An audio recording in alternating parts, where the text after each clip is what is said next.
कि आंखों से आंसू जो हैं वो बेख्तियार निकल पड़ते हैं। मैं करूं तो क्या करूं, क्योंकि अगर 600 रुपये किलो टमाटर है तो कम से कम मैं तो नहीं खरीद रहा भाई, और अगर 400 रुपये की प्याज है तो भी मैं नहीं खरीदूंगा। सैलाब की वजह से अब जब आप मार्केट में जाते हैं तो जो सब्जियां हैं उनकी कीमतें बहुत ज़्यादा बढ़ चुकी हैं। बिल्कुल। चले कुछ अरसा रोटी ना खाएं, या रोटी अगर बनानी है तो और किस चीज़ से बनाएं? खाना तो पकना है, खाना पकना है, खाना पकना है, घर वालों ने खाना खाना है, बच्चों ने खाना खाना है। तो अब जो खाना पकने के इंग्रेडिएंट्स हैं ख़ास तौर पे, और जिनकी न्यूट्रिशनल वैल्यू भी थी, उनकी जगह पर अब सब्सटीट्यूट्स क्या हो सकते हैं, ऑल्टरनेटिव्स क्या हो सकते हैं, नेमुल बदल क्या होगा प्याज का, टमाटर का?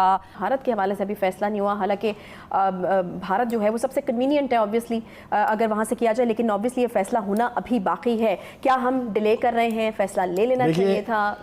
हमें दोस्तों की इमदाद चाहिए।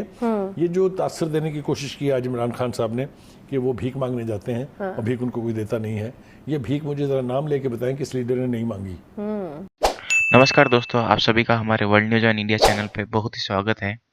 यदि आप इस चैनल पर नए हैं तो प्लीज़ सब्सक्राइब करना ना भूलिएगा, और वीडियो अच्छा लगे तो लाइक और शेयर तो बनता है दोस्तों। तो चलिए चलते हैं आज के टॉपिक पे।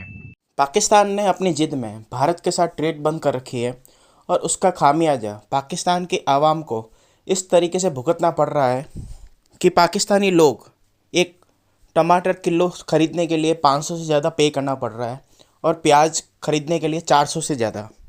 पाकिस्तान के लोगों के पास अब इतना भी रुपया नहीं बचा है कि वो अपनी आवाम को 2 वक्त का खाना प्रॉपर्ली प्रोवाइड कर सकें। जहां एक और इंडिया में इन्फ्लेशन को बहुत अच्छे से कंट्रोल किया गया हुआ है, वहीं दूसरी ओर पाकिस्तान का इन्फ्लेशन आसमान को छू रहा है। अब पाकिस्तानी मीडिया अपनी ही गवर्नमेंट को कोस रही है और रिक्वेस्ट कर रही है कि इंडिया के साथ ट्रेड ओपन किया जाए, जिससे पाकिस्तान के लोगों को कुछ आराम मिले।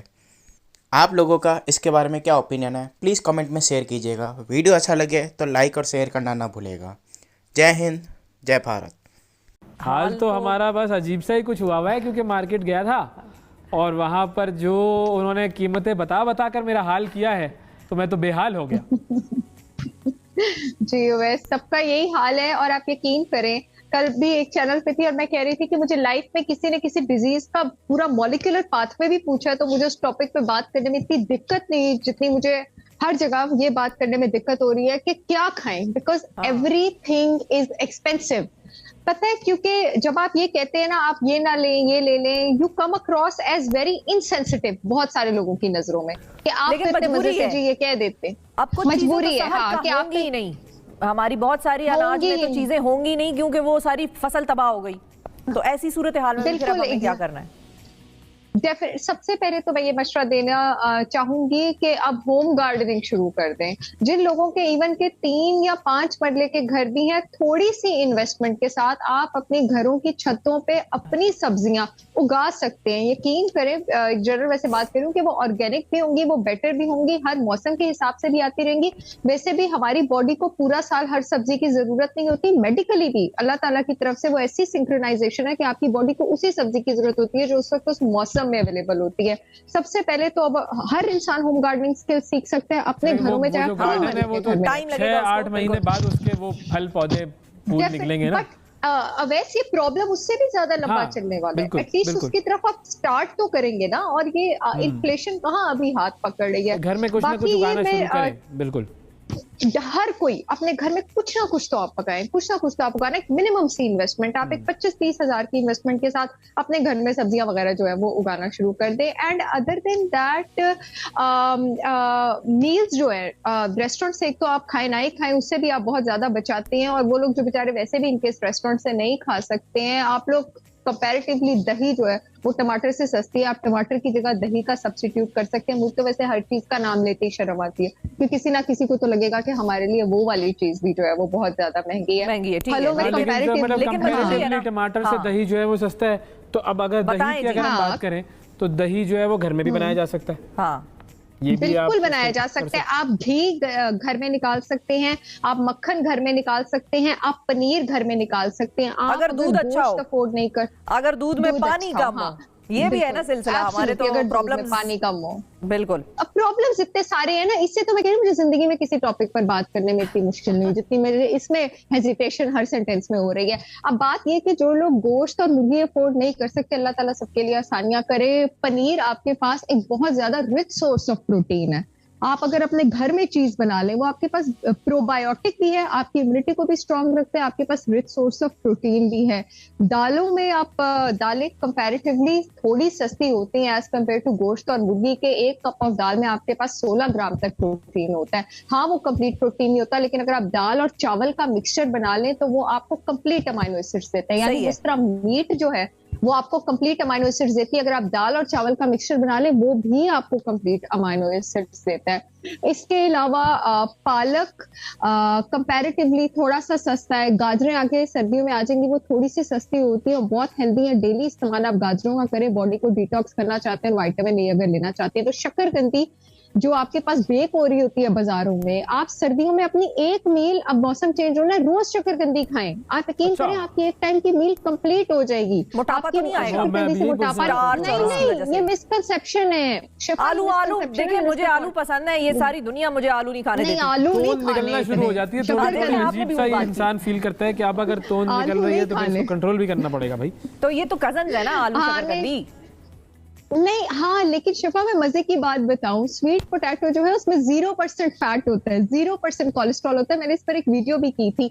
मेरा पूरी सर्दियों में डिनर शकरकंदी होता है, डेली और कंपैरेटिवली सस्ता होता है। और हमारे पास व्हीट क्रॉप जो है वो खराब हो गई है, तो आटे की जगह चने कुछ अरसा रोटी ना खाएं, या रोटी अगर बनानी है तो और किस चीज से बनाएं? नहीं शिफा, इतने सारे आटे आपके पास, आप जवार यूज कर सकते हैं, आप जौ यूज कर सकते हैं, आप बेसन यूज कर सकते हैं, आप मकई यूज कर सकते हैं। ये तो देखें उसी जुमरे में आ गई ना, आटा, जौ, जवार, ये सारी वो फसल थी जो तबाह हो गई। अब इसका सब्स्टिट्यूट बताएं। यू कैन यूज ब्रेड, आप मल्टीग्रेन ब्रेड यूज कर सकते हैं, आप ब्राउन ब्रेड यूज कर सकते हैं। चने का आटा हो सकता है, कैलोरीज भी उतनी होती हैं और वो बिल्कुल हो सकता है। क्या इस मौजू को भी कि हम इंपोर्ट कर सकते हैं अपने पड़ोसी मुल्क भारत से, क्या सियासत की नजर किया जा रहा है? एक तजवीज मुफ्ती इस्माइल साहब की तरफ से सामने आई थी। भारत की तरफ से अगर हम वेजिटेबल्स, खास तौर पे अनियंस और टोमेटोज इंपोर्ट करें, इस हवाले से एक इंटरनेशनल एजेंसी का उन्होंने कहा कि हम राब्ते में हैं, और उन्होंने ये भी बताया कि जो इंपोर्ट को फैसिलिटेट करते हैं। साथ साथ उन्होंने ये कहा इस ट्वीट के अंदर कि मुफ्ती इस्माइल साहब ने कि हम ये फैसला कोलिशन पार्टनर्स यानी पीडीएम गवर्नमेंट, इसके अलावा तमाम स्टेक होल्डर्स और सप्लाई शॉर्टेज को सामने रखते हुए फैसला करेंगे। लेकिन फिर इसके बाद हमने देखा कि ये इस ट्वीट के बाद ही एक बहस शुरू हो गई। फवाद चौधरी साहब का एक ट्वीट सामने आया। फवाद चौधरी साहब और पाकिस्तान तहरीक इंसाफ ने मजमूई तौर पर इस फैसले की भरपूर मुखालफत करने का फैसला किया। उन्होंने कहा कि सैलाब के हवाले से जो सूरत हाल आफत ज़दा है, इसकी आड़ में भारत के साथ तिजारत को बहाल नहीं होने देंगे।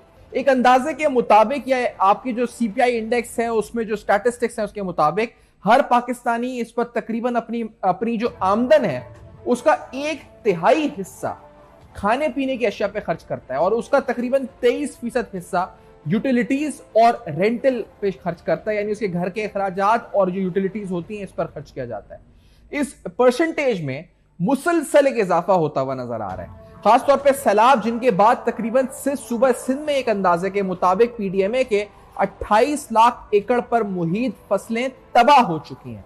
इन फसलों के अंदर न सिर्फ कपास जिससे हमारे एक्सपोर्ट्स मुतासिर होंगे, इसमें चावल जिससे हमारे एक्सपोर्ट्स $2.5 अरब के मुतासिर हो सकते हैं, इसके अंदर मुख्तलिफ शुगर केन, प्याज, टमाटर और दीगर सब्जियां शामिल हैं।